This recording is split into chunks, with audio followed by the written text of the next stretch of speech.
तुमच्या computer skills upgrade करायच्या आहे? दिशा कम्प्युटर इन्स्टिट्यूट घेऊन आले आहेत महा डिस्काउंट ऑफर. आता कोणताही कोर्स करा फक्त 1800 रुपयांमध्ये. संजयराव चरवत पवार यांची सिल्व्हर ओकवरती निवासस्थानी त्यांनी भेट घेतली. ते दाखल झाल्यात. राहुरी बारामती पोटनिवडणुकीसंदर्भात राऊत पवार यांना भेटणार असल्याची माहिती आहे. बारामती पोटनिवडणुकीसाठी सुनेत्र पवार उद्या उमेदवारी अर्ज दाखल करणार. महायुतीच्या प्रमुख नेत्यांना अर्ज भरण्यासाठी निमंत्रण देण्यात आलं. पाठिंब्याच्या मागणीसाठी उद्धव ठाकरेंनाही फोन. बारामती निवडणूक बिनविरोध होण्यासाठी सर्वांचा प्रयत्न. सुनील तटकरे यांचं वक्तव्य. तर उद्धव ठाकरेंनी बारामती निवडणुकीसाठी पाठिंबा दिलाय. तटकरेंची माहिती. काँग्रेससोबत संपर्क साधण्याचा आमचा प्रयत्न. उद्या सुनेत्र पवार अर्ज दाखल करणार. तटकरेंची प्रतिक्रिया.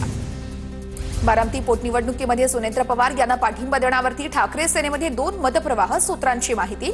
सुनेत्र पवार यांना पाठिंबा द्या, ठाकरेंच्या एका गटाला वाटतं. तर सुनेत्र पवार यांना पाठिंबा का द्यावा, दुसऱ्या गटाचा सवाल. सूत्रांची माहिती. बारामती पोटनिवडणुकीसंदर्भात शरद पवार यांची उद्धव ठाकरेंसोबत फोनवरून चर्चा. तर सुनेत्र पवार यांची ठाकरेंसोबत बारामती निवडणुकीसंदर्भात चर्चा झाल्याची संजय राऊत यांची माहिती आहे. तर बारामती संदर्भात अद्याप निर्णय घेतलेला नाही, राऊतांकडून स्पष्ट. महाविकास आघाडी एकच संध आहे आणि राहील, संजय राऊतांकडून स्पष्ट. तर बारामतीच्या जागेसंदर्भात काँग्रेसच्या नेत्यांसोबत आमचं बोलणं सुरू आहे, राऊतांची माहिती. बारामतीची पोटनिवडणूक बिनविरोध व्हावी ही आमची देखील भूमिका आहे, मंत्री उदय सामंतांची प्रतिक्रिया. तर राजकारण करण्यापेक्षा सुनेत्र पवारांना समर्थन द्यावं, सामंतांकडून स्पष्ट. जय पवार यांच्या आज बारामती पोटनिवडणुकीच्या पार्श्वभूमीवरती कसबा भवनमध्ये आढावा बैठक. बारामती तालुका आणि शहरातील कार्यकर्त्यांना मार्गदर्शन केलं जाणार. बारामती पोटनिवडणुकीसाठी उमेदवार न देणारा शरद पवार गटाची राहुरी पोटनिवडणुकीमध्ये मात्र उडी. राहुरी पोटनिवडणुकीसंदर्भात आज महत्वाची बैठक. निवडणूक लढवायची की नाही या संदर्भात निर्णय होणार. विधान परिषदेसाठी ठाकरेंकडून जे नाव येईल त्यासाठी सहकार्य करणार. अनौपचारिक गप्पांमध्ये शरद पवारांची भूमिका. माझ्या राज्यसभेच्या निवडीच्या वेळेस मवियातील सर्व पक्षांनी मदत केल्याचाही उल्लेख. बारामती पोटनिवडणुकीमध्ये सुनेत्र पवार यांच्या विरोधात 19 उमेदवार रिंगणामध्ये. अजित पवार यांच्या निधनानंतर रिक्त जागेसाठी निवडणूक. भोंदू खरातचा मुलगा हर्षवर्धन नॉट रिचेबल असल्याची माहिती. पोलिसांना न सांगताच हर्षवर्धन खरात शहर सोडून गायब झालाय. 2 दिवस चौकशीनंतर मुलगा हर्षवर्धन खरात गायब. हर्षवर्धन खरात गायब झाल्यानं तपासासाठी अडचणीत वाढ. भोंदू खरात नॉमिनी असलेल्या 132 बँक खात्यांचं प्रकरण. समता आणि जगदंब पतसंस्थेत मिळून भोंदूचे एकूण 132 खाते आहेत. आतापर्यंत 10 ते 11 खातेदारांची पोलिसांकडून चौकशी. शिर्डी राहता परिसरामध्ये आणखी 3 पतसंस्थेत खाते असल्याचीही माहिती. भोंदू खरात प्रकरणामध्ये आता जमीन खरेदी विक्री एजंटही एसआयटीच्या रडारवरती. भोंदू खरात प्रकरणात आता जमीन खरेदी विक्री एजंटची चौकशी केली जाणारची सूत्रांची माहिती. नाशिक पुणे अहिल्यानगरमधील महसूल अधिकारी देखील एसआयटीच्या रडारवर. खरात प्रकरणातील पीडित महिला नैराश्यात असल्याची माहिती. खरातच्या जाळ्यामध्ये अडकलेल्या पीडित मानसिक धक्क्यात. खरात प्रकरणातील 8 ते 9 पीडितांची मानसोपचार तज्ज्ञांनी भेट घेतल्याची ही माहिती. खरात प्रकरणातील पीडित महिलांचे व्हिडिओ व्हायरल झाल्यानं नैराश्य आलं. मुंबईतील एका पंचतारांकित हॉटेलमधून खरात हवाला रॅकेट चालवायचा. दिवसाला 25,000 रुपये भाडं असलेल्या हॉटेल 365 दिवस बुक असायचं. सूत्रांची माहिती. हवालाचं दुबई कनेक्शन समोर येण्याची शक्यता.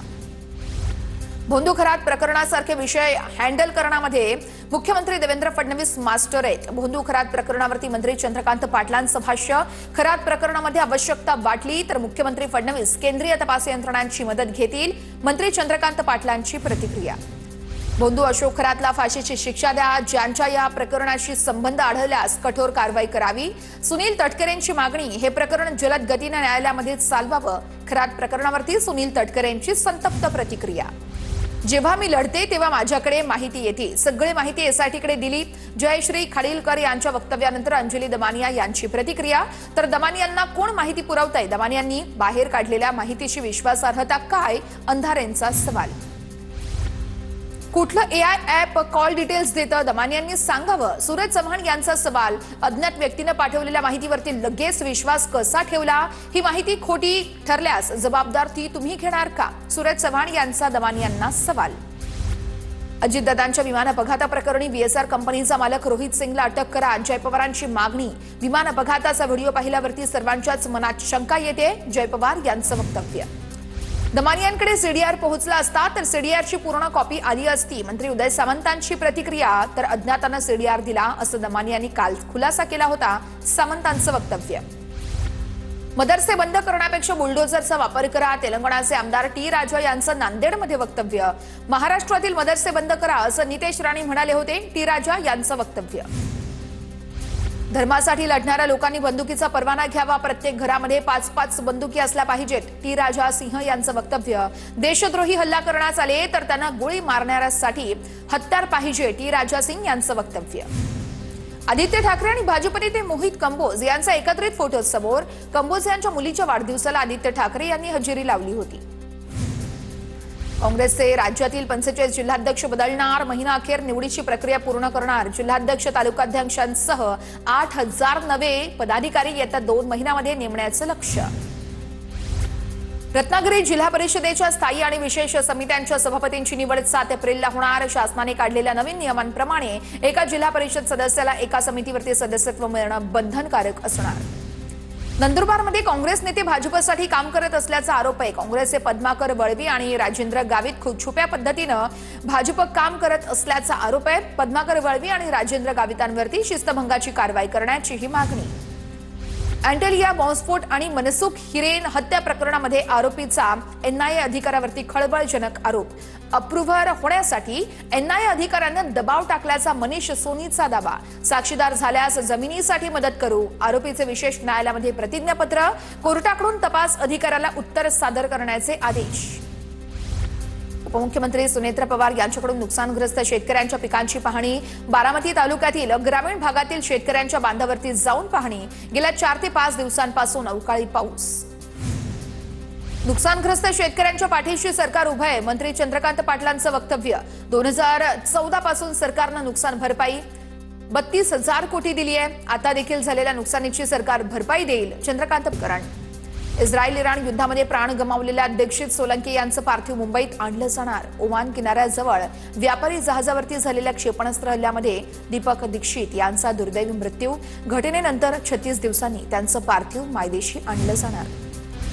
युद्धग्रस्त इराणमध्ये अडकलेले 345 भारतीय मच्छीमार चेन्नईमध्ये दाखल. इराणमध्ये अडकलेल्या मच्छीमारांना विशेष विमानानं आर्मेनिया मायदेशी यावेळेस आर्मेनिया मार्गे मायदेशी आणण्यात आलं. मच्छीमारांच्या सुटकेसाठी परराष्ट्र मंत्री एस जयशंकर यांनी यावेळेस आर्मेनिया सरकारचे आभारही मानलेले आहेत. नंदुरबारमध्ये युद्धजन्य परिस्थितीमुळे केळीची निर्यात बंद. जिल्ह्यातील केळी उत्पादक शेतकरी अडचणीमध्ये. युद्धामुळे व्यापारी देखील केळी खरेदी करत नसल्यानं केळींना. सिंधुदुर्गच्या मालवणमध्ये अनधिकृत वाळू उपशा विरोधात तळाशीतील ग्रामस्थांचं आंदोलन 5व्या दिवशीही सुरूच आहे. महसूल प्रशासन या वाळू माफियांविरोधात कडक कारवाई करत नाही तोपर्यंत माघार घेणार नसल्याचा आंदोलनकर्त्यांचा इशारा. बीडमध्ये 27 महिन्यामध्ये महापुरुषांचे 128 अनधिकृत पुतळे उभारल्याची माहिती. 109 गुन्हे दाखल तर 500 जणांवर प्रतिबंधात्मक कारवाई. धाराशिव जिल्हा परिषदेचा शालेय विद्यार्थ्यांसाठी मोठा निर्णय. तर संध्याकाळी 7 ते 9 या वेळेमध्ये टीव्ही आणि मोबाईल बंद राहणार. जिल्ह्यातील 712 ग्रामपंचायतींमधून उपक्रमाची अंमलबजावणी होणार. विद्यार्थ्यांना अभ्यासासाठी शांत आणि एकाग्र वातावरण मिळावं हा उद्देश. मुंबईमध्ये सीसीटीव्ही जाळे अपग्रेड. सुरक्षा होणार हायटेक. मुंबईची सुरक्षा आणखी मजबूत करण्यासाठी पालिकेचा मोठा निर्णय. मुख्यालयासह महत्त्वाच्या ठिकाणांवरील सीसीटीव्ही प्रणालीचे आधुनिकीकरण. अधिक स्पष्ट रिझोल्युशन कॅमेरे आणि व्हिडिओ अॅनालिटिक्स तसेच जलद प्रतिसाद यंत्रणा लावणार असल्याची ही माहिती. मुंबई महापालिकेकडून पुढील 2 वर्षांसाठी स्टेशनरी खरेदीस मंजुरी. मुंबई महापालिकेकडून स्टेशनरी खरेदीमध्ये कोट्यवधींची उधळण. बीएमसीकडून स्टेशनरी खरेदीसाठी 3,86,00,000ची निविदा मंजूर. छत्रपती संभाजीनगरमध्ये मनपा आयुक्त जी श्रीकांत यांच्या बदलीनंतर अमोल येडगे यांनी स्वीकारला पदभार. नवीन पाणीपुरवठा योजनेस प्राधान्य देणार. मनपा आयुक्त अमोल येडगे यांचा निर्धार. छत्रपती संभाजीनगरमध्ये रस्त्याच्या चौपदरीकरणासाठी हेरिटेज झाडांची कत्तल होणार. नगरनाका ते दौलताबाद टी पॉइंट या 8 किलोमीटरच्या रस्त्यासाठी 800 झाडं तोडली जाणार. निसर्गप्रेमींची हरित लवादामध्ये धाव. वृक्षतोडीच्या विरोधात संताप व्यक्त. वृक्षतोड म्हणजे पोटच्या लेकरांची हत्याच. अभिनेते सयाजी शिंदेंची प्रतिक्रिया. माण तालुक्यातील पळकुटे येथील अनधिकृत पद्धतीने तोडलेल्या वृक्षतोडीवरती सयाजी. ठाणे जेलमध्ये कैद्यानं पोलीस कर्मचाऱ्याच्या कानशिलात लगावली. ठाणे मध्यवर्ती कारागृहाच्या प्रवेशद्वारावरती जन्मठेपेच्या शिक्षा असलेल्या कैद्याकडून मारहाण करत कैद्यानं पोलीस कर्मचाऱ्याला जीवे मारण्याची धमकी दिल्याचाही आरोप आहे.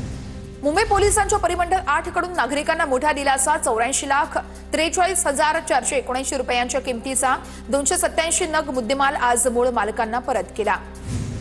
मदतीच्या बहाण्यानं मुंबई महापालिकेच्या निवृत्त महिला अधिकाऱ्याला 55,000चा एटीएम गंडा. डोंबिवलीच्या इंदिरा चौक परिसरातली घटना. एटीएम परिसरात सुरक्षा रक्षक नसल्याचा फायदा घेत मदत करतो असं सांगून फसवणूक केल्याची माहिती. संगमनेरच्या निमगाव भोजापूरमध्ये दोघे जण बनावट डॉक्टर असल्याचं उघडकीस. कोणतेही वैद्यकीय पदवी नसताना रुग्णांवरती उपचार. पोलिसांकडून गुन्हा दाखल. पुढील तपास सुरू. जळगावमध्ये हत्या प्रकरणातील आरोपींची पोलिसांनी धिंड काढली. तरुणाला बेदम मारहाण करून हत्या करणाऱ्या आरोपींना अटक केली. अटकेनंतर पोलिसांनी आरोपींची धिंड काढली. जळगाव जिल्हा कायद्याचा बालेकिल्ला आरोपींकडून वदवूनही घेतलं. जळगाव जिल्हा कायद्याचा बालेकिल्ला. जळगाव जिल्हा कायद्याचा बालेकिल्ला. जळगाव जिल्हा कायद्याचा बालेकिल्ला. बीडमध्ये चोरट्यांकडून ग्रामीण भागातील विहिरीवरती विद्युत वायरची चोरी. लिंबा गणेश गावाला पाणीपुरवठा करणाऱ्या विहिरीवरील वायरची 2 वेळा चोरी. चोरट्यांचा बंदोबस्त करण्याची स्थानिकांची मागणी. नागपूरमध्ये 4 चाकीच्या लालसेपायी 3 विद्यार्थ्यांकडून व्यापाराचा खून. नागपूरमधील वाडी परिसरात घडली थरारक घटना. गुन्हे शाखेने 12 तासात तपास करत 3 आरोपींना बेड्या ठोकल्या. लातूर पोलिसांनी मार्च महिन्यामध्ये 383 गुन्हे दाखल करत 5,40,00,000 रुपयांचा मुद्देमाल जप्त केला. लातूर पोलिसांची उल्लेखनीय कामगिरी. अवैध धंदे करणाऱ्यांविरोधात लातूर पोलिसांची मोहीम. वाशिमच्या पाटणी चौक परिसरातील कापड दुकानामध्ये चोरीची घटना सीसीटीव्हीमध्ये कैद. पोलिसांकडून चोरट्याचा शोध सुरू. महाडमध्ये बेपत्ता तरुणाचा वरंद घाटामध्ये मृतदेह सापडला. वरंद घाटात मृतदेह सापडल्याने मोठी खळबळ. या प्रकरणी पोलिसांकडून अधिकचा तपास सुरू. तपासासाठी फॉरेन्सिक टीम घटनास्थळी दाखल. घातपात की अपघात या संदर्भातला पोलिसांकडून पुढील तपास सुरू.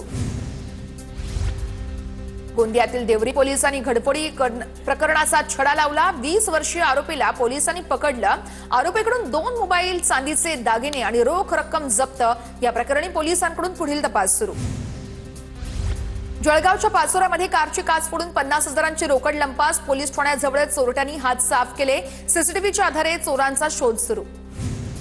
वर्धा जिल्ह्यात जुन्या वादातून मुलासह वडिलांवर चाकून हल्ला. हल्ल्यामध्ये गंभीर जखमी मुलासह वडिलांचाही मृत्यू. वर्ध्यातील महिला आश्रम परिसरात रात्रीच्या सुमारास पोलिसांनी घडफोडी प्रकरणाचा छडा लावला. 20 वर्षीय आरोपीला पोलिसांनी पकडलं. आरोपीकडून 2 मोबाईल, चांदीचे दागिने आणि रोख रक्कम जप्त. या प्रकरणी पोलिसांकडून पुढील तपास सुरू. जळगावच्या पाचोरामध्ये कारची काच फोडून 50,000ची रोकड लंपास. पोलीस ठाण्याजवळ चोरट्यांनी हात साफ केले. सीसीटीव्हीच्या आधारे चोरांचा शोध सुरू. वर्धा जिल्ह्यात जुन्या वादातून मुलासह वडिलांवर चाकून हल्ला. हल्ल्यामध्ये गंभीर जखमी मुलासह वडिलांचाही मृत्यू. वर्ध्यातील महिला आश्रम परिसरात रात्रीच्या सुमारास घडली आहे घटना. जळगावच्या 40 मधील गिरणा नदीपात्रामध्ये वाळू माफियांचा धुमाकूळ. मेहुणबारे, रहीपुरी तसेच जामदा परिसरात अवैध उत्खनन सुरू. प्रशासनाकडून ठोस कारवाई होत नसल्यानं नागरिक संतप्त. वाळू माफियांवरती कारवाई होणार का याकडे सर्वांचं लक्ष. हळदीच्या कार्यक्रमासाठी आलेल्या महिलेच्या पर्समधून लाखोंचे दागिने लंपास. गोंदिया जिल्ह्यातील बोदलकसा येथील घटना. हळदीच्या कार्यक्रमावरती पडलं विरसन. जळगावमध्ये गॅस एजन्सी धारकांना घरपोच सिलेंडर देणं बंधनकारक. जिल्हा पुरवठा विभागाचे आदेश. एजन्सी किंवा गोडाऊनमधून सिलेंडर दिले तर थेट कारवाई करण्याचा इशारा. जळगावच्या भुसावळमध्ये गॅस टंचाईमुळे ग्रामीण भागात महिलांची चुलीसाठी लाकडं जमा करण्यासाठी धडपड. ग्रामीण भागामध्ये महिला भर उन्हात चुलीसाठी लाकडं जमा करताना दिसतायत. छत्रपती संभाजीनगरमध्ये ऑटो एलपीजी गॅससाठी लागलेल्या रांगा ओसरल्याचं चित्र. अनेक पेट्रोल पंपावरती एलपीजी गॅस सुविधा उपलब्ध झाल्यानं गर्दी ओसरली. मुंबईवरून 18 टन एलपीजी गॅस आल्यानं पंपावरील गर्दीचं चित्र बदललं. नागपूरमध्ये एलपीजी पंप बंदचा आजचा 15वा दिवस. पुरवठा सुरळीत नसल्यानं 15 दिवसांपासून नागपुरातील एलपीजी पंप हे बंद आहेत. शहरातील सर्व 20 एलपीजी पंप बंद. शहरातील ऑटो चालकांना त्यामुळे मोठा फटका. अमेरिका इराण युद्धाचा अंडे उत्पादक व्यवसायाला देखील मोठा फटका. युद्धामुळे कोंबड्यांचं खाद्य आणि मेडिसिन यांचे भाव प्रचंड वाढले. उत्पादन खर्चामध्ये वाढ झालेली असताना दुसरीकडे मात्र अंड्यांचे दर गडगडले. परिस्थिती लवकर नियंत्रणात न आल्यास अनेकांना व्यवसाय बंद करण्याची ही वेळ. नंदुरबारमध्ये युद्धजन्य परिस्थितीमुळे केळीची निर्यात बंद. जिल्ह्यातील केळी उत्पादक शेतकरी अडचणीमध्ये. युद्धामुळे व्यापारी देखील केळी खरेदी करत नसल्यानं केळींना भाव मिळतच नाहीये. आखाती देशातील युद्धाचा कांदा निर्यातीला फटका. गेल्या मार्चच्या तुलनेमध्ये या मार्च महिन्यामध्ये 45% कांद्याची निर्यात घटली. दर घसरल्यानं बळीराजाच्या चिंतेमध्ये वाढ झालेली आहे. गडचिरोलीमध्ये पाण्याचा प्रश्न गंभीर आहे. आदिवासी नागरिकांची पाण्यासाठी वणवण. गावातील 20 विहिरी आणि 40 बोरवेल कोरड्या पडल्यात. जिल्हा प्रशासनाच्या योजना कागदावरच असल्याचं बोललं जात आहे. वाशिमच्या रिसोडमधील दापुरी खुर्द गावात पिण्याच्या पाण्याची टंचाई. तर पाणी पुरवठा होत नसल्यानं पाण्याच्या टाकीचं काम ठप्प. जालन्याच्या बदनापूर तालुक्यातील कंडारी खुर्द गावात पाणी टंचाईच्या झळा. हंडाभर पाण्यासाठी महिलांची वणवण. लवकरात लवकर टँकर सुरू करण्याची मागणी. नंदुरबारमध्ये तापमानाचा पारा वाढल्यानं जनजीवन विस्कळीत. थंड पेय आणि बर्फाच्या पदार्थांची मागणी वाढली. जिल्ह्यामध्ये 18 ठिकाणी विशेष उष्माघात कक्ष कार्यान्वित. परभणी जिल्ह्यामध्ये कापसाला प्रति क्विंटल 8,650 रुपयांचा भाव. मात्र शेतकऱ्यांनी आपल्याकडील असलेला माल विकल्यानंतर कापसाच्या दरात वाढ झाल्यानं शेतकऱ्यांकडून नाराजी व्यक्त.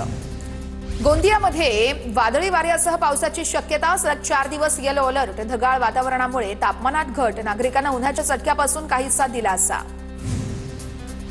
चंद्रपूरमध्ये विजेच्या कडकडाटासह जोरदार पाऊस. अनेक भागात वीज पुरवठा खंडित, ज्यामुळे नागरिकांची मोठी तारांबळ उडाली होती. अचानक आलेल्या पावसामुळे नागरिकांची तारांबळ. नाशिकच्या निफाडमध्ये अवकाळी पावसामुळे द्राक्ष डाळिंब पिकांचं मोठं नुकसान. शेतकऱ्यांच्या हातातोंडाशी आलेला घास हिरावला. नुकसान भरपाईच्या मागणीसाठी मुख्यमंत्री आणि उपमुख्यमंत्र्यांना भेटणार. शिंदेच्या सेनेचे कुणाल दराडे यांची प्रतिक्रिया. लातूरमध्ये अवकाळी पावसामुळे ज्वारी पिकांचं मोठं नुकसान. शेतकरी अडचणीमध्ये. तातडीने पंचनामे करावेत आणि मदत द्यावी, शेतकऱ्यांची मागणी. वाशिम जिल्ह्यामध्ये अवकाळी पावसामुळे शेती पिकांचं मोठं नुकसान. नैसर्गिक आपत्तीमुळे 530 हेक्टर क्षेत्र बाधित. ज्वारी, गहू, हरभरा आणि आंबा बागांना मोठा फटका. वाशिमच्या मंगरुळपीरमध्ये उन्हाळी पेरणीमध्ये वाढ. तीळ आणि ज्वारीचं क्षेत्र दुपटीनं वाढलं. तालुक्यामध्ये आतापर्यंत सरासरी 81.29% उन्हाळी पेरणी पूर्ण. जळगाव जिल्ह्यामध्ये अवकाळी पावसानं रावेर, मुक्ताईनगर, बोदवड तालुक्यामध्ये कोट्यवधींचं नुकसान झालं. हातातोंडाशी आलेला पीक पुन्हा उद्ध्वस्त. पीक जमीनदोस्त झाल्यानं शेतकरी हवालदिल. वर्ध्याच्या विरोळ परिसरामध्ये केळी पिकांचं मोठं नुकसान. केळीच्या उत्पादनामध्ये घट येण्याची शक्यता. वादळी वाऱ्यासह आता पावसामुळे केळी उत्पादक शेतकरी चिंतित. छत्रपती संभाजीनगर जिल्ह्यामध्ये 14 दिवसात अवकाळी पावसाचा मोठा फटका. 11,000 हेक्टर पिकांचं नुकसान. 18,000 शेतकरी बाधित. मला तुमच्या कम्प्युटर स्किल्स अपग्रेड करायच्या आहे? दिशा कम्प्युटर इन्स्टिट्यूट घेऊन आले आहेत महा डिस्काउंट ऑफर. आता कोणताही कोर्स करा फक्त 1800 रुपयांमध्ये.